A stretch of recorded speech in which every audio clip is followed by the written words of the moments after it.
জীবনে কারোর কাছে খুব বেশি আশা রাখবেন না বা আশা করবেন না। কোন একজন বন্ধু না বলে ট্যুরে চলে গেছে, আপনি তাকে ফোন দিয়ে বলবেন, বন্ধু কেন আমাকে জানাওনি? এটা বলা আসলে উচিত না।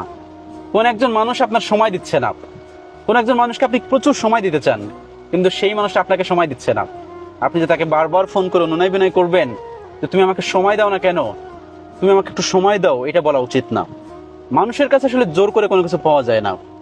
ইভেন আপনি যখন সৃষ্টিকর্তার কাছে কোনো কিছু চান, দেখবেন আপনি চাচ্ছেন অনেক বড় কিছু, যে সৃষ্টিকর্তা আমাকে দিয়ে দাও। ওইটা যদি আপনার হয় তাহলে সৃষ্টিকর্তা অবশ্যই আপনাকে দিবে, আর যদি আপনার না হয় কখনোই আপনাকে দিবে না। কোনো কিছু হারিয়ে গেলে আমরা টেনশন করি, সৃষ্টিকর্তা কেন আমাকে দিল না, ওই জিনিসটা হলে ভালো হতো। যেটা আপনার সেটা আপনার জীবনে আসবেই। যেটা আপনার ভাগ্যে আছে সেটা কয়লা ময়লা ধুলা হলেও আপনার জীবনে আসবে।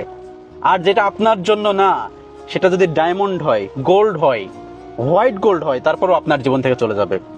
সেজন্য কোনো কিছু নিয়ে খুব বেশি আক্ষেপ, খুব বেশি ফ্রাস্ট্রেশন, খুব বেশি দুঃখে ভুগবেন না।